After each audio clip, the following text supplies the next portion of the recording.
करने वाले हैं, जो कि आपके लिए बहुत ही महत्वपूर्ण है। आप लोग इस वीडियो को अंत तक देखिएगा और वीडियो को ज़्यादा से ज़्यादा शेयर कीजिए और चैनल को सब्सक्राइब कर लीजिए। तो चलिए आज की वीडियो को शुरू करते हैं।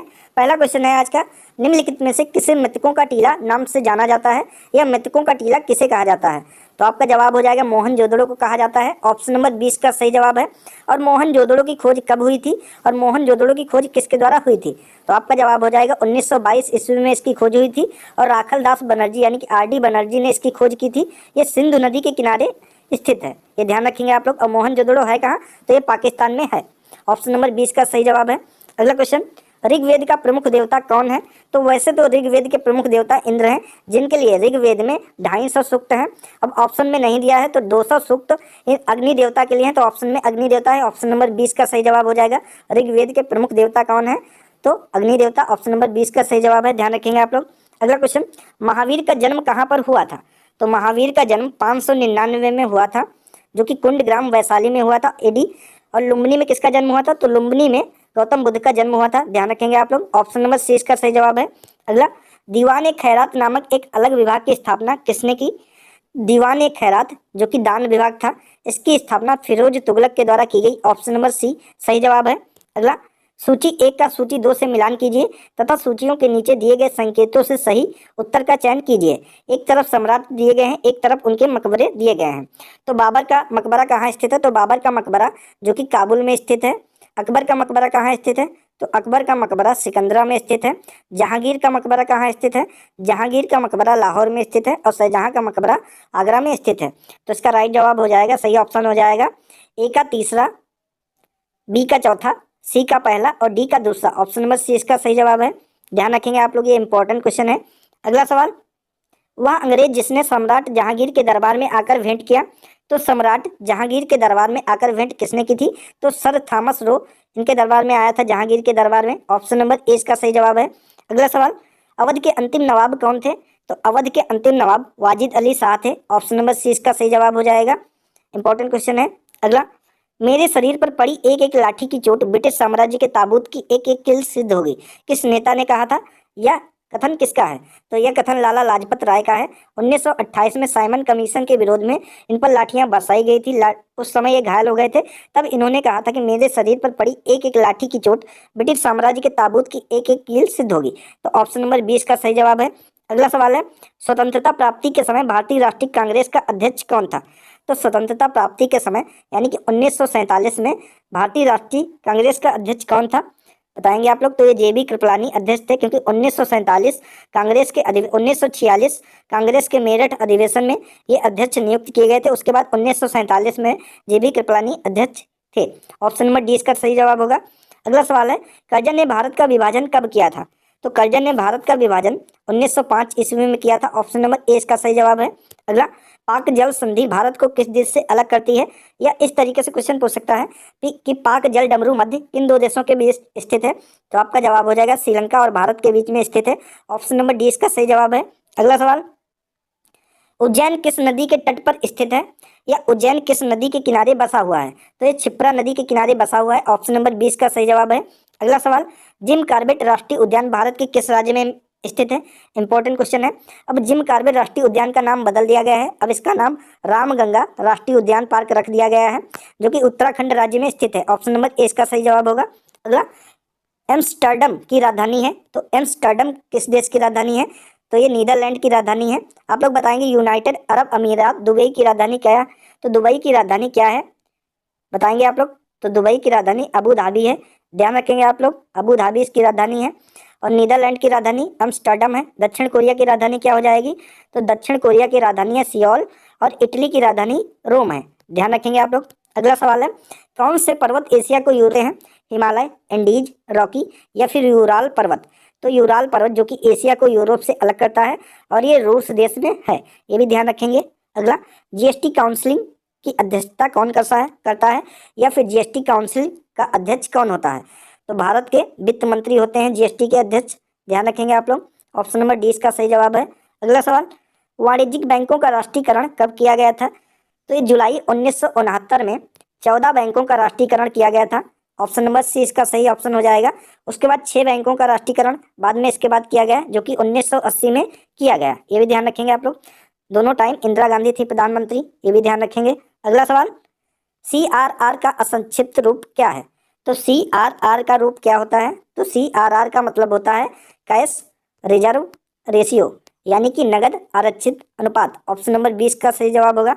अगला क्वेश्चन, प्रधानमंत्री जनधन योजना की शुरुआत किस वर्ष की गई?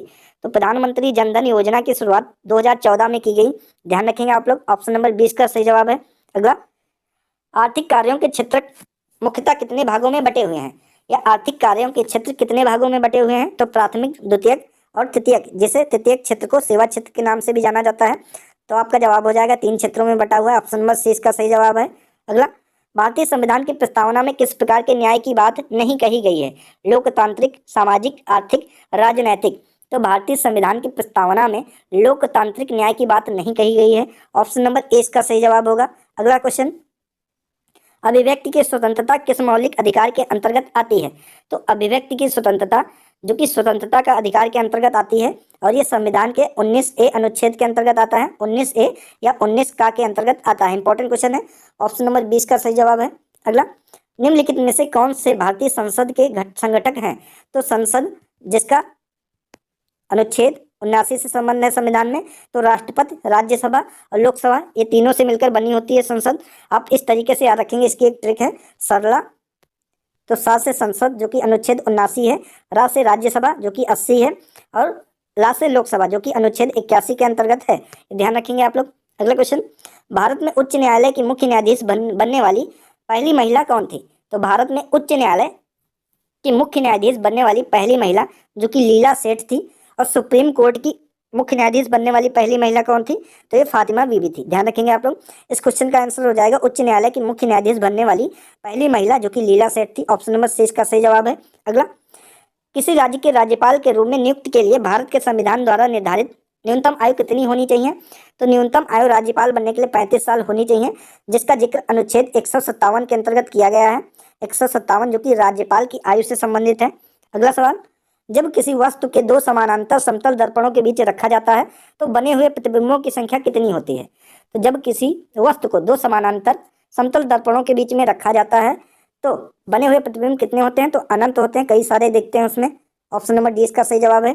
अगला, निम्नलिखित में से कौन सा अम्ल चींटी के डंक में पाया जाता है? इंपॉर्टेंट क्वेश्चन है। तो चींटी के डंक में जो कि मेथेनोइक अम्ल पाया जाता है। ऑप्शन नंबर ए इसका सही जवाब है। अगला सवाल, निम्नलिखित में से किस अम्ल को अम्लों का राजा कहा जाता है?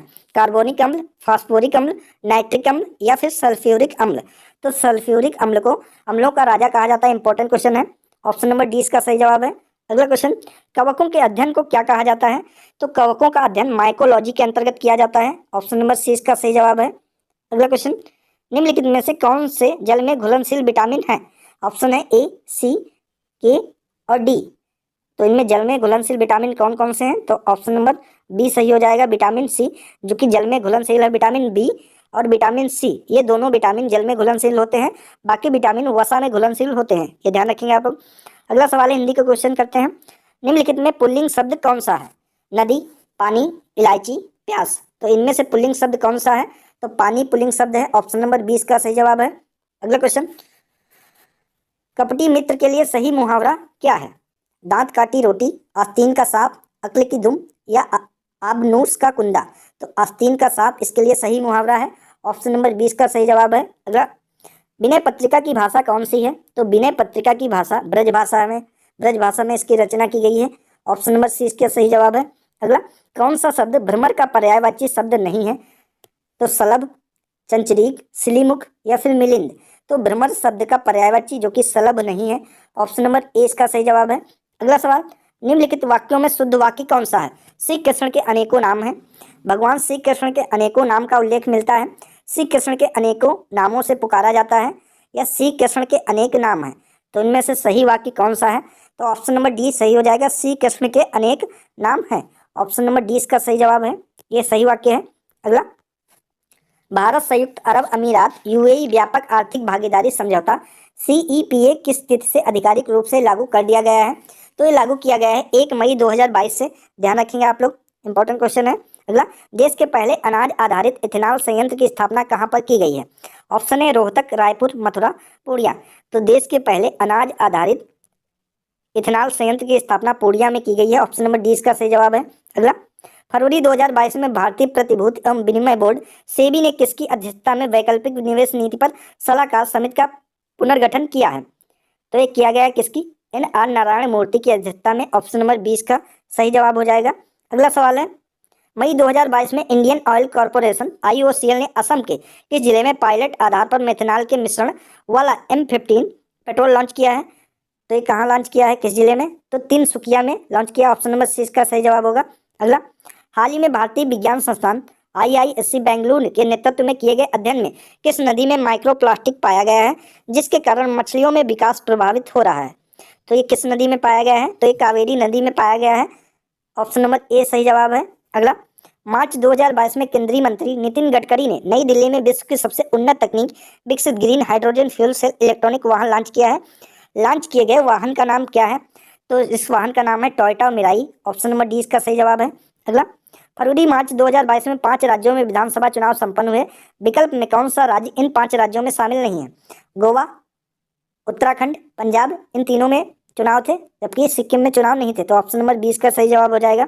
अगला, दिसंबर 2021 में प्रधानमंत्री नरेंद्र मोदी ने गंगा एक्सप्रेस वे की आधारशिला रखी। इस एक्सप्रेस वे के संबंध में विकल्प में कौन सा कथन सत्य नहीं है? सत्य नहीं है पूछा, तो पढ़ते हैं सबसे पहले ऑप्शन। 18 दिसंबर 2021 को प्रधानमंत्री नरेंद्र मोदी शाहजहांपुर उत्तर प्रदेश में इस एक्सप्रेसवे की आधारशिला रखी। सही है ये। यह एक्सप्रेसवे पूर्वी उत्तर प्रदेश को पश्चिमी उत्तर प्रदेश से जोड़ेगा, ये भी सही है। इस एक्सप्रेसवे की लंबाई 593.947 किलोमीटर लगभग 594 किलोमीटर है, ये भी सही है। यह एक्सप्रेसवे मेरठ जिले के बिरमती गांव से शुरू होकर वाराणसी जिले के समनपुर गांव पर समाप्त होगा। ये गलत है, ये शाहजहांपुर से शुरू हो रहा है। ऑप्शन नंबर डी इसका सही जवाब है। अगला, अगस्त 2021 में राष्ट्रपति से मंजूरी मिलने के बाद 127वें संविधान संशोधन विधेयक 2021 को किस अधिनियम के रूप में अधिसूचित किया गया है? तो ये 105वां संविधान संशोधन अधिनियम 2021 है। ऑप्शन नंबर सी इसका सही जवाब है। अगला, नवंबर 2021 में कौन स्वीडन की पहली महिला प्रधानमंत्री चुनी गई हैं? तो स्वीडन की पहली महिला प्रधानमंत्री जो कि मैग्डलेना एंडरसन चुनी गई हैं। ऑप्शन नंबर डी सही जवाब है, ध्यान रखेंगे आप लोग। अगला सवाल, हरिप्रसाद चौरसिया बजाने के लिए जाने जाते थे। तो हरिप्रसाद चौरसिया बांसुरी बजाने के लिए जाने जाते थे। ऑप्शन नंबर सी सही जवाब है। अगला क्वेश्चन, द्वीप क्षेत्रों सहित भारत के समुद्री तट की अनुमानित लंबाई कितनी है?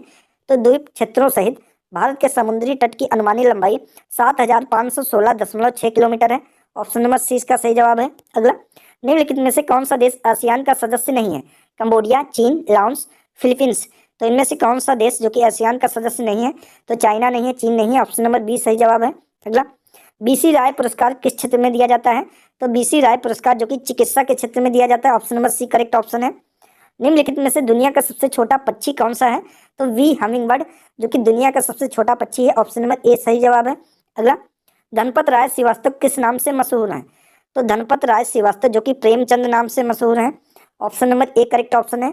अगला क्वेश्चन, अप्रैल 2022 में मीडिया फाउंडेशन द्वारा वर्ष 2021 का उत्कृष्ट महिला पत्रकार का चमेली देवी जैन पुरस्कार किसे प्रदान करने की घोषणा की गई है? तो चमेली देवी जैन पुरस्कार ये आरिफा जौहरी को प्रदान करने की घोषणा की गई है। ऑप्शन नंबर डी सही जवाब है। अगला, किस देश ने पुरुषों की बैडमिंटन टीम प्रतियोगिता थॉमस कप 2022 का खिताब जीता है? तो थॉमस कप किसके द्वारा जीता गया है? भारत, इंडोनेशिया, चाइना या फिर डेनमार्क? तो ये जीता गया है भारत के द्वारा Thomas cup. Option number A इसका सही जवाब है। अगला, crunch time Narendra Modi national security crisis नामक पुस्तक किसके द्वारा लिखी गई है? एक बार फिर पढ़ते हैं, crunch time Narendra Modi ji national security crisis नामक पुस्तक किसके द्वारा लिखी गई है? तो ये लिखी गई है डॉक्टर श्रीराम चौलिया के द्वारा। Option number B correct option है। प्रतिवर्ष पृथ्वी दिवस कब मनाया जाता है? तो प्रतिवर्ष पृथ्वी दिवस जो कि 22